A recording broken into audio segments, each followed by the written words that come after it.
Olá, sejam bem-vindos à sala. Olá, Andresa. Olá, Ri. Olá, seja muito bem-vindo na sala.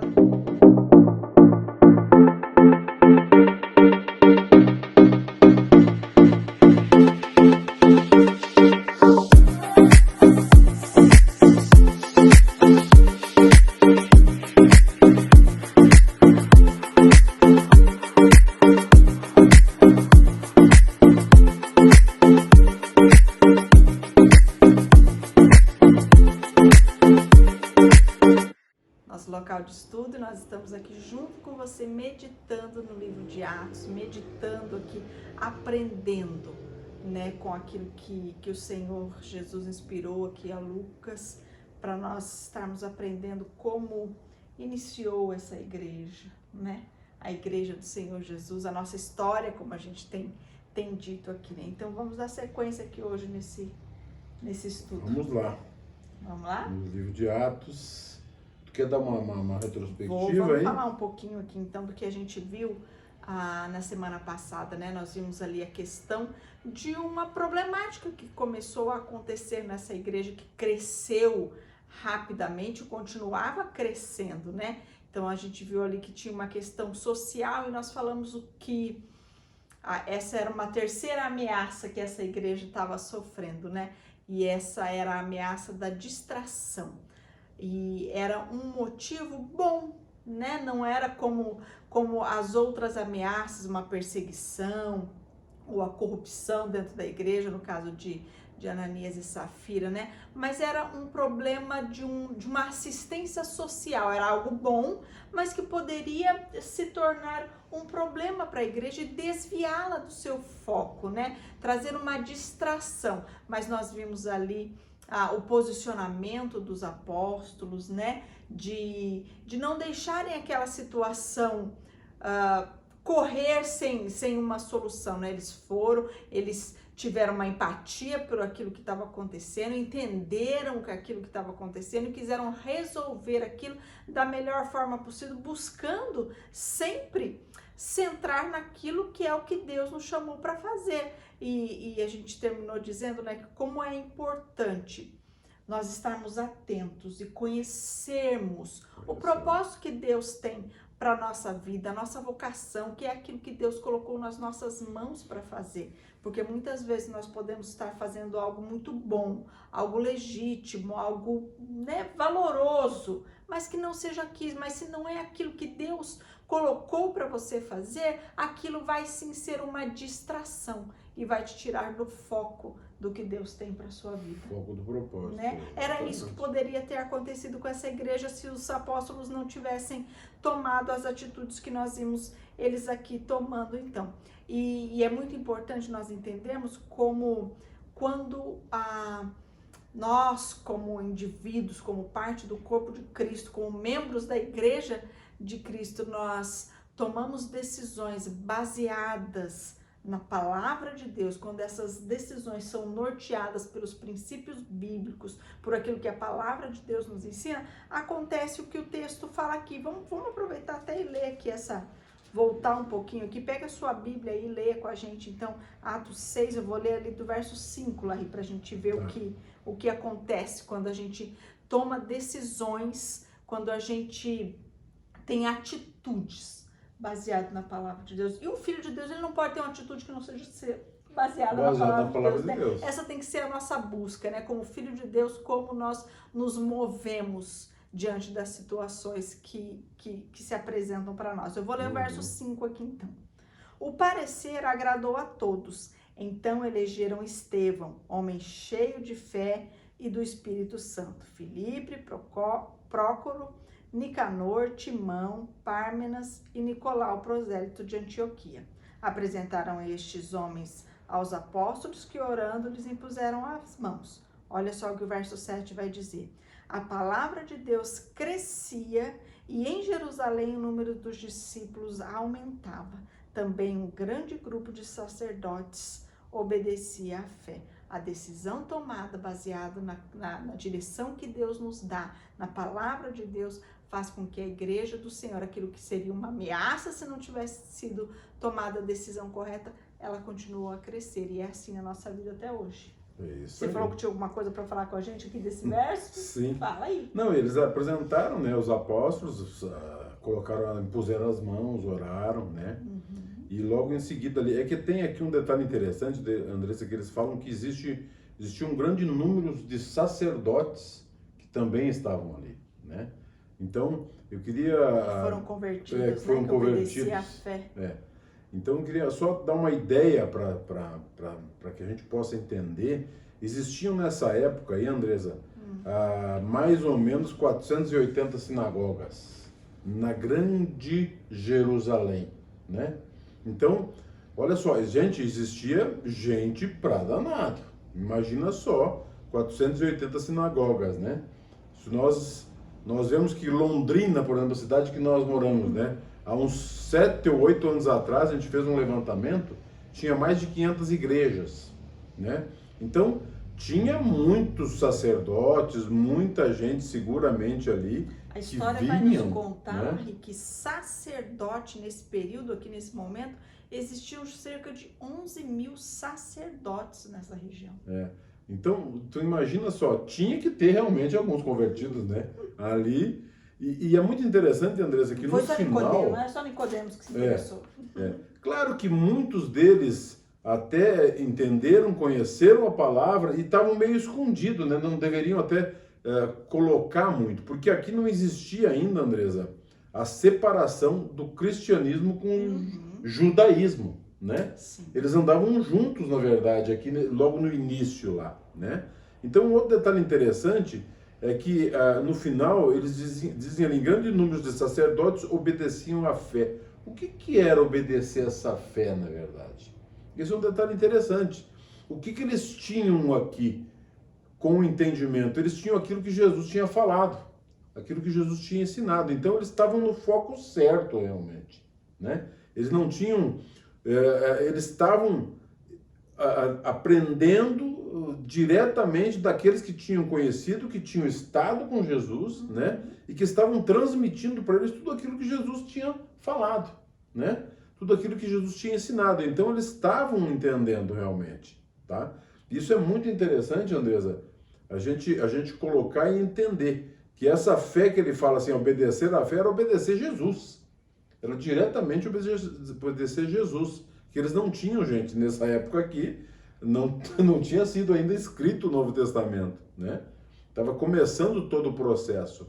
Então, eles obedeciam diretamente Jesus. Não tinha como eles saírem do foco. Eu me lembro Como é agora daquele interessante, texto né? de João, lá no Evangelho de João, quando Jesus diz assim que aquele que me ama, ouve as minhas palavras e a obedece. Sim. Né? Então, esse obedecia a essa fé aqui, né? Eles estavam participando disso, né? Eles acolheram essa fé, né? Muito bem.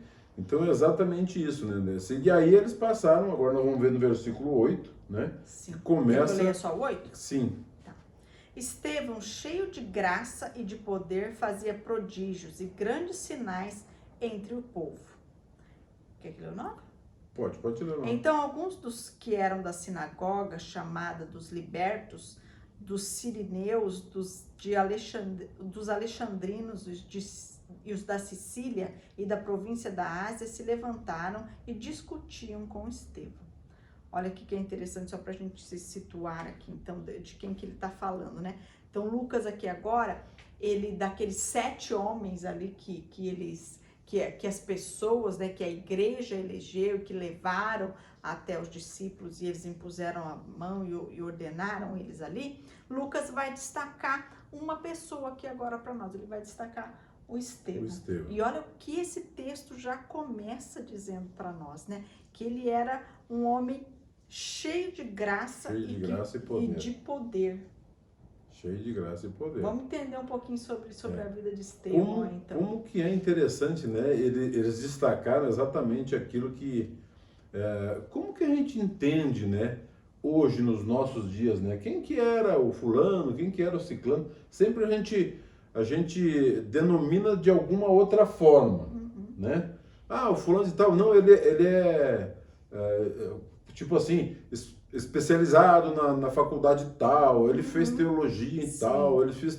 E aqui ele define exatamente o principal, né? Que deveria ser isso que para nós definirmos realmente, né, um presbítero, para nós definirmos um pastor, definirmos, né, qualquer um, né, que venha a ser apresentado, A vamos gente dizer vê assim, que é a né? característica que foi pedido lá no verso 3, né? Que fossem homens Exatamente. de boa reputação, cheios do Espírito e de sabedoria. Então, ele já começa dizendo, ó, ele tá ali porque ele preencheu esses requisitos. Como que é interessante, né, Andressa? Cheio de graça e poder. Aqui na minha Bíblia, na minha versão da Bíblia, ela fala cheio do poder de Deus, né? Então ele era um homem que a gente vai ver que ele fazia, né?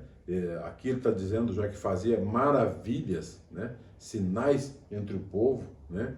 Um homem que tinha tudo realmente, né? Começou a despertar um novo personagem aqui que até então ninguém conhecia, na verdade, Sim. né? Mas esse detalhe, Andressa, dele ter sido cheio, dele relatar, né? Dele ser a pessoa com graça e com poder de Deus e que realizava grandes maravilhas e sinais entre o povo, isso tem uma importância muito grande. E a gente, né, vai ver que Estevão, ele foi um homem fiel, tanto na sua vida como na sua morte, né? O nome Estevão significa coroa. E a gente pode dizer aqui que Estevão foi o primeiro a receber a coroa do martírio na igreja, né? A gente vai continuar aqui conhecendo um pouco mais dele e a gente vai ver que ele foi o primeiro a ser martirizado na igreja, foi Estevão, né? Exatamente. E até eu li de um pregador conhecido por muita gente, o nome dele é Teodoro Ferres. Ele fez um comentário, ele falou, até eu acho que cabe muito bem aqui, claro que nós vamos dar sequência aqui no que aconteceu, né? Mas ele fala que Jesus começou como um mestre de sinagoga, né, o local que ele começou, e terminou como Salvador do mundo, né? E ele fala que o Estevão, ele começou como um servidor de mesa, né? E terminou como o primeiro mártir cristão, né?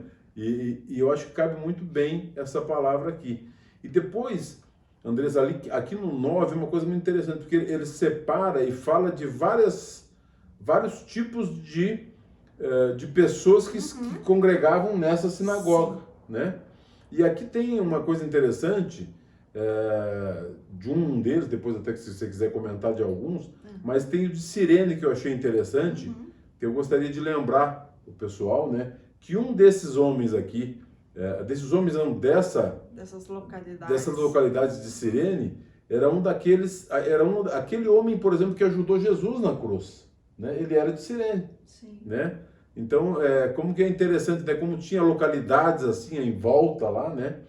Que agora estavam se reunindo, só que eles estavam voltando, né? E eles começaram a discutir com Estevão. Olha só como é que é interessante, né?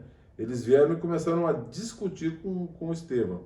Então, não sei se você tem mais alguma coisa dessa região, dessas regiões. Essas pessoas, essas localidades que eles estão falando, provavelmente os historiadores contam que são judeus que foram levados como escravos, né? Foram levados para esses lugares como escravos e depois eles foram libertos. Por isso o texto fala ali que, né, a sinagoga chamada dos libertos. Então eles foram levados como escravos para essas regiões aqui, de Cirene, de Alexandria, da Cilícia, e depois eles voltaram, eles foram libertos e voltaram ali para a região de Jerusalém. Uma coisa interessante que eu achei aqui também, Andresa, eu achava que acontecia isso somente agora. Quer dizer, agora eu quero dizer na nossa época, né? De pessoas, de membros que estão chegando e tal, que começam a discutir, né? A discutir, porque esses homens começaram assim, eles chegaram e já foram discutindo com Estevão, né? Seguramente não estavam de acordo com alguma coisa, né? E eles começaram a discutir, vamos entender. E essas coisas acontecem no dia de hoje, né? Na nossa igreja, em todos os lugares, em todos os momentos, acontece isso, né? De chegam pessoas novas e começam a discutir. Talvez, às vezes não é só discussão, por exemplo, de não compreender alguma coisa, mas assim, de uma ideia que tenham em relação a isso ou aquilo, né? Mas eles começaram a discutir. Mas vamos ver né? o que aconteceu. Vamos ler o verso 10 então. Mas eles não podiam resistir à sabedoria e ao espírito pelo qual ele falava. Então subornaram alguns homens para que dissessem: ouvimos este homem proferir blasfêmias contra Moisés e contra Deus. Atiçaram o povo, os anciãos e os escribas, e investiram contra Estevão e agarraram e levaram ao sinédrio. Olha só então, esse tratamento que Estevão recebe aqui é o mesmo tratamento, se a gente observar, que Jesus recebeu dos líderes religiosos ali, né? Eles contrataram testemunhas para depor contra ele, eles instigaram o povo contra ele, né? Instigaram as pessoas ali contra ele, e por fim, depois de ouvirem os falsos testemunhos, mataram a Jesus, que é o que também vai acontecer com Estevão. Mas é muito importante a gente ressaltar aqui, eu acho que a gente frisar sobre a vida desta pessoa, que como era Estevão, né? Então, ele teve algumas marcas ali que a gente pode observar aqui no texto, né? Ele era um homem de vida irrepreensível. Não significa que ele era uma pessoa perfeita.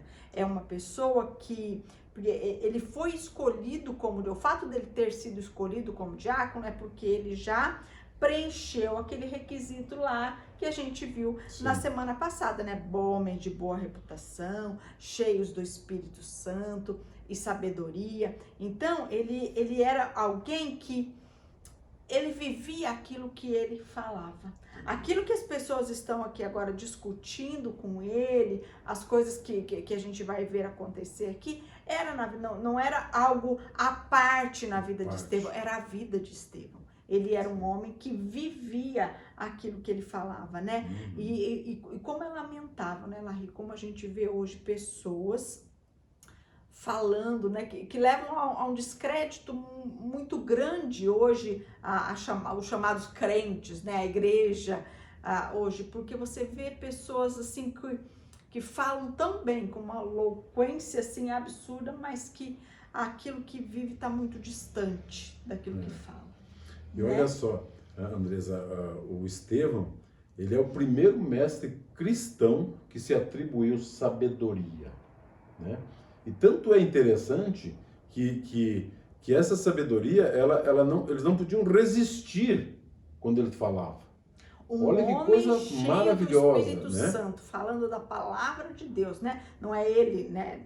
Não é ele que se torna irresistível. A palavra de Deus. Eles não podiam resistir. Embora eles estivessem ali discutindo, quisessem discutir sobre o que ele estava falando, mas eles não podiam resistir àquilo que ele estava falando, porque era um homem cheio do Espírito Santo, era um homem cheio de fé, era um homem cheio de poder, né? Olha de quantas coisas Estevão era cheio. A gente só não vê aqui que ele era cheio de si mesmo, mas era um homem de fé, era um homem de graça, era um homem falando ali no poder do Espírito Santo. É bem isso mesmo.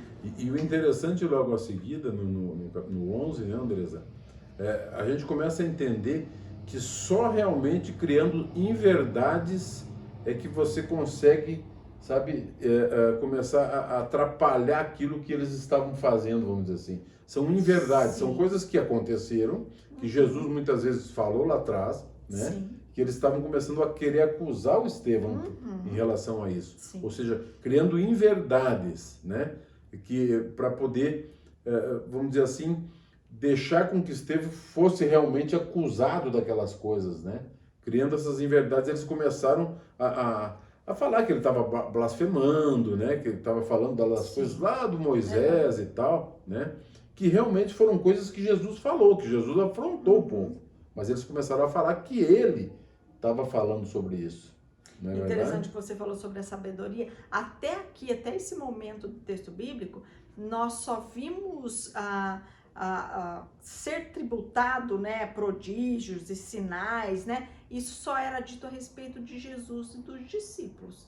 Esta é a primeira pessoa para quem o Lucas agora vai dizer que fazia essas coisas.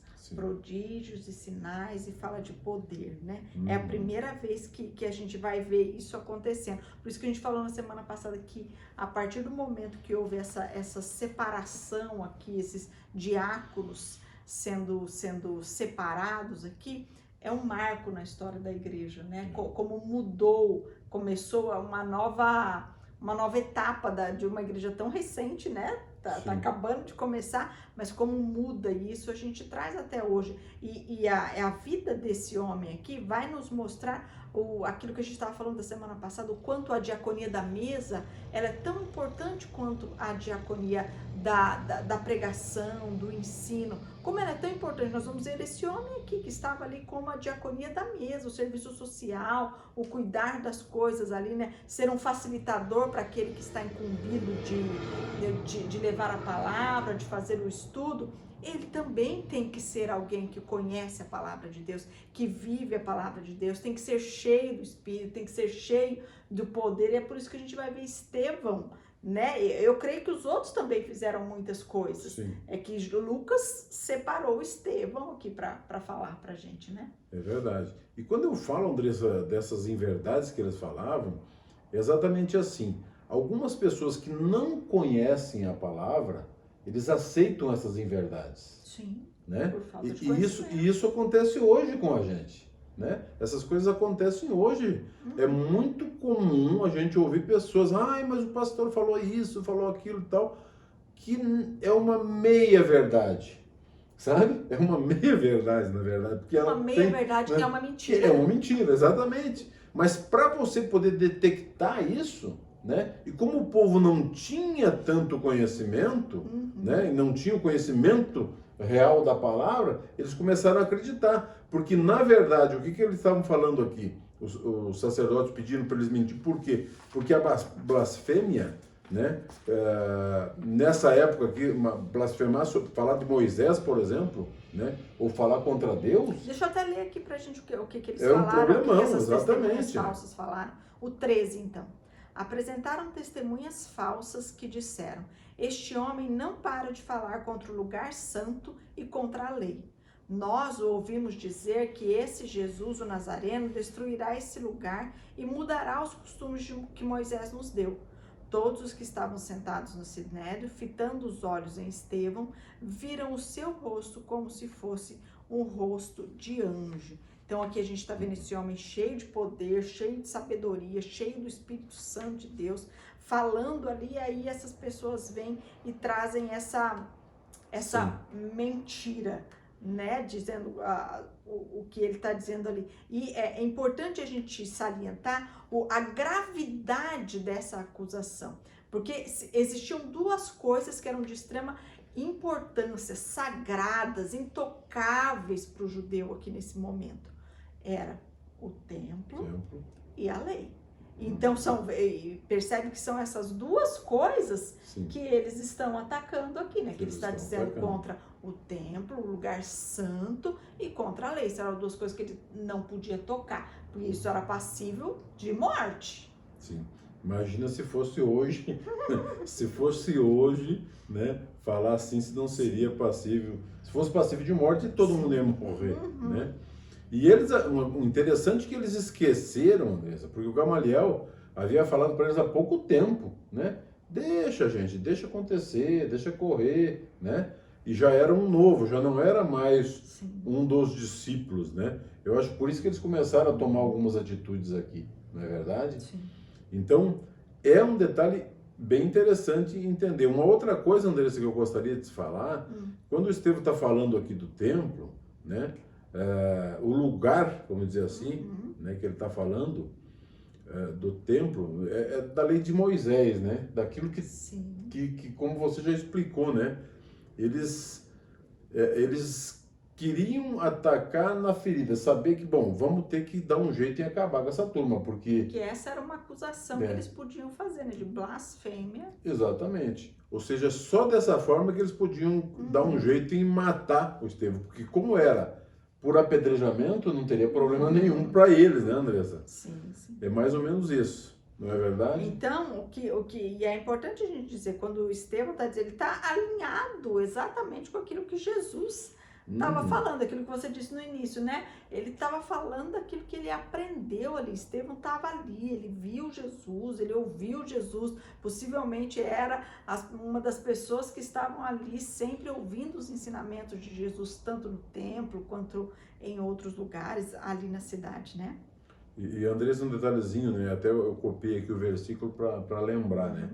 Eles repetiam o que Jesus tinha falado lá em Marcos 14, 58, né? Porque lá em Marcos 14, 58 diz assim: nós ouvimos dizer, destruirei esse templo feito por mãos humanas.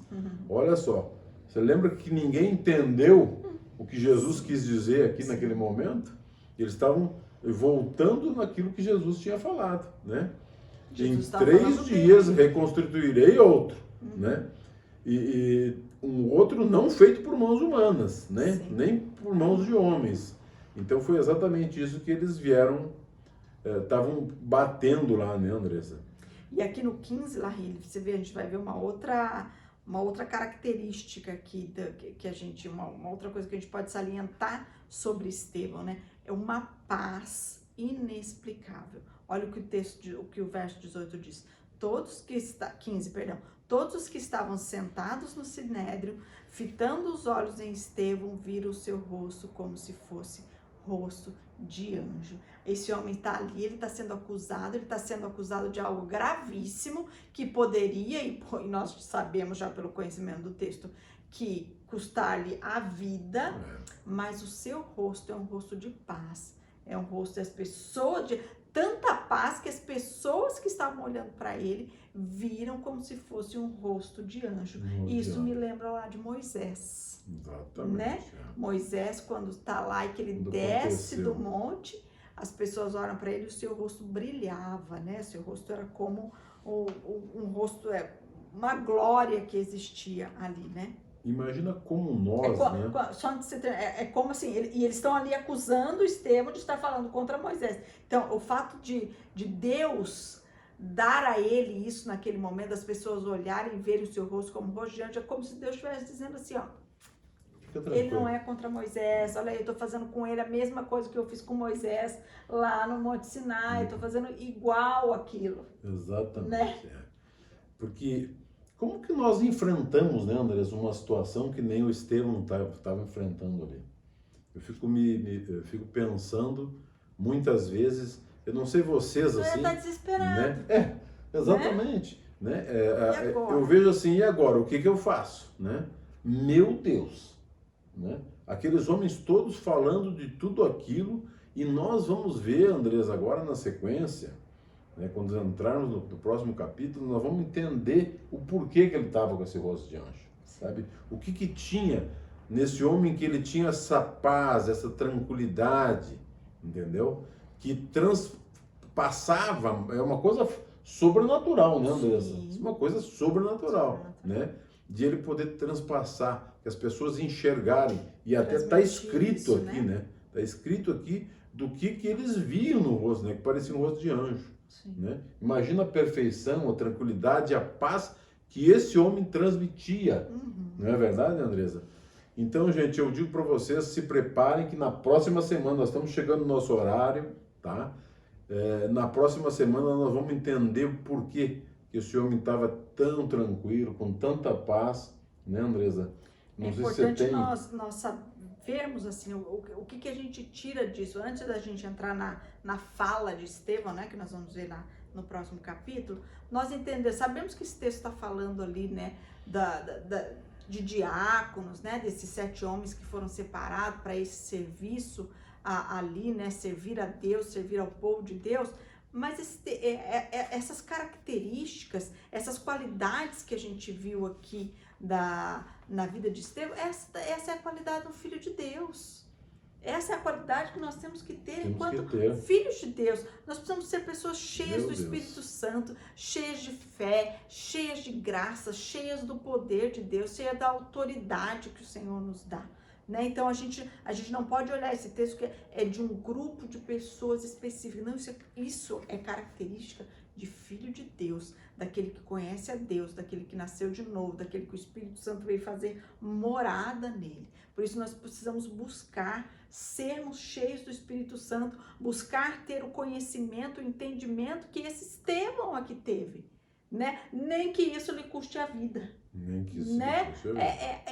Esse tem que ser o nosso anseio, esse tem que ser o nosso maior desejo, conhecer a Deus. Né? Eu gosto muito daquele texto quando os apóstolos perguntam, estão ali questionando Jesus sobre quando vai ser o reino do céu, tá? E falando de eternidade, Jesus responde para eles assim: eternidade é conhecer a Deus. Se nós vamos passar a eternidade conhecendo a Deus, como nós podemos, como filhos de Deus, como cristãos, nascidos de novo, dizer que nós amamos a Deus e nós queremos passar a eternidade conhecendo a Deus, se agora a gente não quer conhecer Ele? Se agora a gente não se preocupa em nos debruçarmos na sua palavra, em meditarmos na sua palavra, e queremos buscar isso. Eu te faço uma pergunta, então.